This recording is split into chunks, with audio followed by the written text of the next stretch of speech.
చెప్పండి సార్. వేరే సార్లు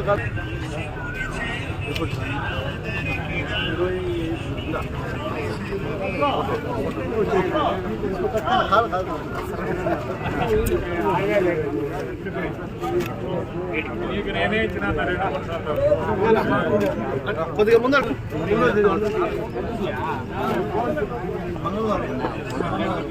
కొద్ది నీటిలో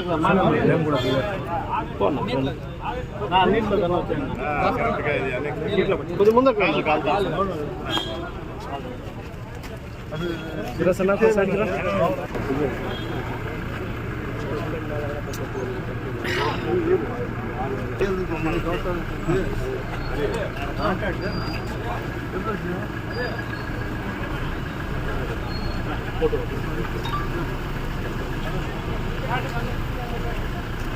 ఓకే సార్.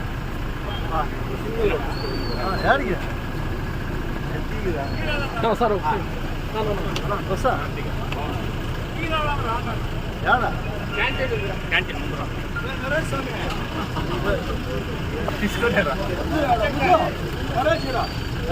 Okay sir.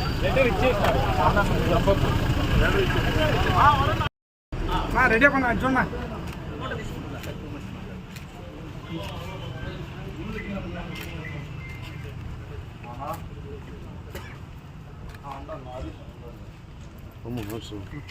అన్న స్లోగా రండి.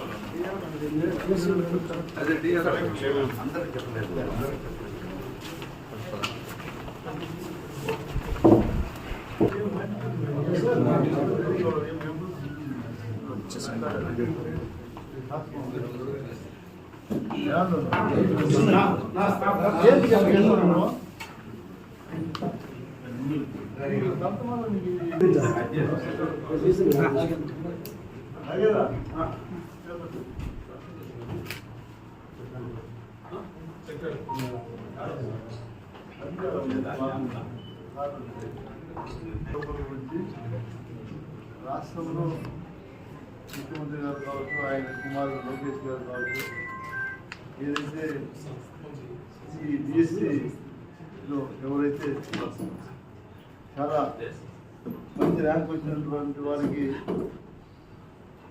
మోసం జరిగింది. అదేవిధంగా ఏదైతే ప్రభుత్వం తరఫున చేసినటువంటి పేపర్ ప్రిపరేషన్ కావచ్చు, అన్నీ కూడా ఒక ఏజెన్సీకి ఇచ్చి ఒక పగడబందీగా పక్కా ప్లానింగ్గా దీన్ని ఒక కుంభకోణంగా అంటే ఒక చేతిలో పెట్టి వాళ్ళే పేపర్ తయారు చేయడం, వాళ్ళే లీక్ ఇవ్వటం, అతనే ఫస్ట్ ర్యాంక్ రావటం, తర్వాత అతని ఉద్యోగం ఇవ్వకపోవడం, తర్వాత మెరిట్ లిస్టులో నుంచి ఆన్లైన్లో నుంచి దాన్ని తొలగించడం, వీటి మీద పూర్తిగా అనుమానాలు ఉన్నాయి. దీని మీద సిబిఐ దర్యాప్తు జరిపించాలని మేము కోరుకుంటా ఉన్నాం. సార్ ఒక్క నిమిషం చూడండి సార్ ప్లీజ్.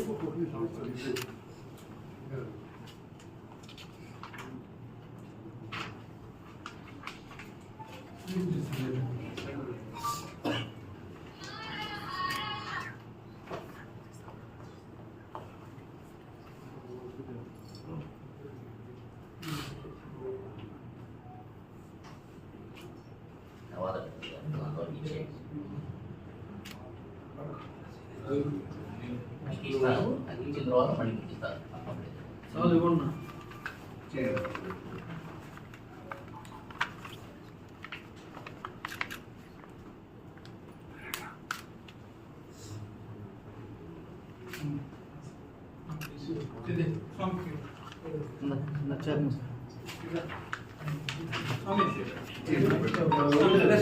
ఇచ్చేస్తాను.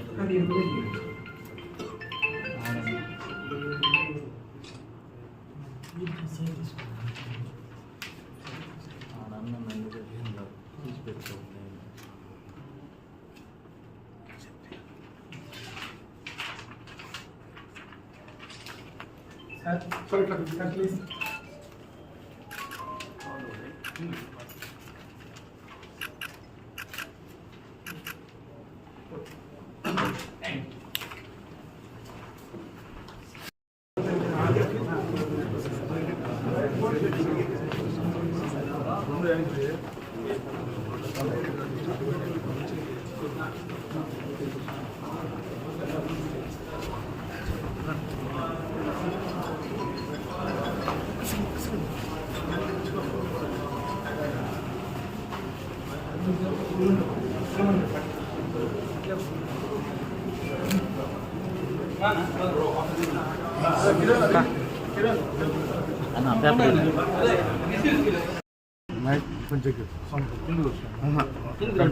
కరెక్ట్ సరిపోయింది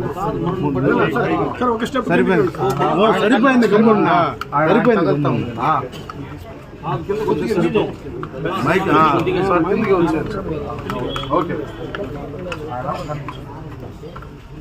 మెగా డిఎస్సి అన్నది ఒక జాగ్రత్తగా రూపొందించినటువంటి కుంభకోణంగా గుర్తించినటువంటిది.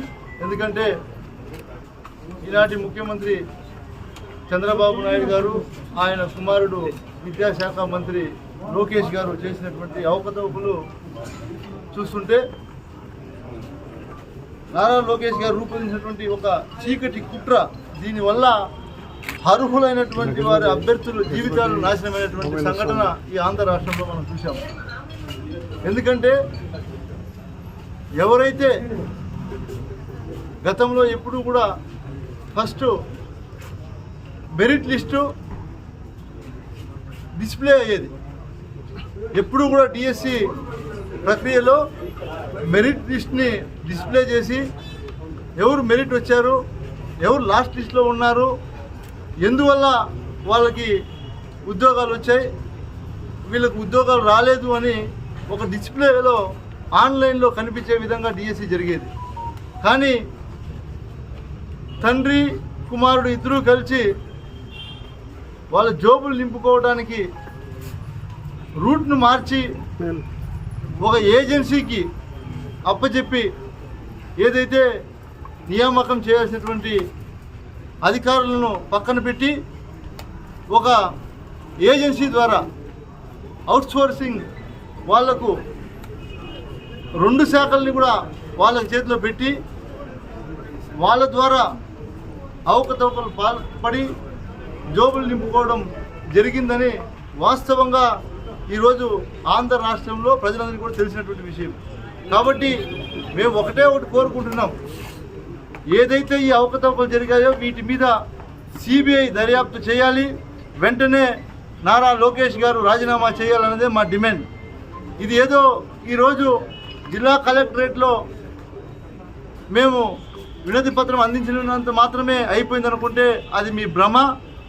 ఆంధ్ర రాష్ట్రంలో ఈరోజు ఎవరైతే మీ వల్ల అబ్బా కొడుకు వల్ల జీవితాలు పోగొట్టుకున్నారో వాళ్ళందరూ కూడా రాబోయే ఈ వారం రోజుల్లో అన్ని కార్యక్రమాల్లో పాల్గొని నిరసనలు, నిరాహార దీక్షలు, ర్యాలీలుగా కార్యక్రమాలు పాల్గొంటారు. ఖచ్చితంగా ఈ ప్రభుత్వానికి తగిన బుద్ధి చెప్తారని కూడా నేను తెలియజేస్తూ, అదేవిధంగా ఏదైతే ఈరోజు మన స్పోర్ట్స్ కోటా కూడా చూడొచ్చు. స్పోర్ట్స్ కోటాను ఏం చేశారు, ఫస్ట్ ఒకటి బయటికి రిలీజ్ చేశారు, దాని ద్వారా వాళ్ళకు కావాల్సినటువంటి వారందరికీ కూడా డబ్బులు తీసుకొని ఉద్యోగాలు ఇచ్చేశారు. లాస్ట్ మినిట్లో ఆ జీవో క్యాన్సిల్ చేసి దారి మళ్ళించి జీవో మార్చి మళ్ళీ దాన్ని సర్దుబాటు చేశారు. కాబట్టి వీటన్నిటినీ కూడా ఆంధ్ర రాష్ట్రంలో ప్రజలందరూ గమనిస్తున్నారు. ఖచ్చితంగా అబ్బా కొడుకు భరతం పట్టే రోజులు దగ్గరలో ఉన్నాయని తెలియజేస్తూ, ఇప్పటికైనా మేము ఉద్యోగస్తుల్ని, ఈ ఆంధ్ర రాష్ట్రంలో ఉన్నటువంటి ఉద్యోగస్తుల్ని కోరుకోవటం ఒకటే, వైఎస్ఆర్ కాంగ్రెస్ పార్టీ తరపున మేము కోరుకోవడం మిమ్మల్ని ఒకటే, జగన్మోహన్ రెడ్డి గారు ముఖ్యమంత్రిగా ఉన్నప్పుడు మీకు ఎంత మంచి జరిగింది అని ఒకసారి గుర్తించండి. ఈరోజు ఈ టీచర్లు ఉద్యోగస్తులే కాదు, ప్రభుత్వ ఉద్యోగస్తులు అందరూ కూడా మీరు గమనించాలి. ఈరోజు టీచర్లకు జరిగిందే రేపు ఇంకొక శాఖలో కూడా జరుగుతాయి. ఆ రోజు జగన్మోహన్ రెడ్డి గారు ముఖ్యమంత్రిగా ఉన్నప్పుడు ఎంతో ట్రాన్స్పరెంట్గా ఉద్యోగాలు ఇవ్వడం జరిగింది, ఎన్నో లక్షల ఉద్యోగాలు ఇవ్వడం జరిగింది. ఈరోజు 16,000 ఉద్యోగాల్లోనే వీళ్ళు ఇంత కుంభకోణం చేశారంటే ఇంతకన్నా దౌర్భాగ్యం ఇంక ఉంటుందని కూడా మేము అసలు చాలా దౌర్భాగ్యమైనటువంటి పరిస్థితి ఈ ఆంధ్రప్రదేశ్లో చంద్రబాబు నాయుడు గారి పాలనలో జరుగుతుందని కూడా మేము తెలియజేస్తున్నాం. ఇంకా మరీ ముఖ్యంగా ఈ రాష్ట్ర డిప్యూటీ సీఎం పవన్ కళ్యాణ్ గారికి కూడా మా విన్నపం ఏమంటే, మీరు వాళ్ళ మాయలో పడి ప్రశ్నిస్తా అనే పదానికి అర్థం లేకుండా పోయే విధంగా మీరు ప్రవర్తిస్తున్నారు అని కూడా నేను పవన్ కళ్యాణ్ గారిని నేను కోరుకుంటున్నా. అసలు ఏం జరిగింది, ఇప్పటికైనా మీరైనా దీని మీద శ్రద్ధ పెట్టి అసలు పరిశీలన జరిపి ఇప్పటికైనా తప్పు జరిగితే వాళ్ళను ప్రజల ముందుకు తీసుకొచ్చి క్షమాపణ చెప్పించాల్సిందిగా నేను పవన్ కళ్యాణ్ గారిని కూడా కోరుకుంటూ ఇక్కడికి ఇచ్చేసినటువంటి మీడియా సోదరులందరికీ కూడా పేరు పేరున ధన్యవాదాలు తెలియజేస్తున్నాను.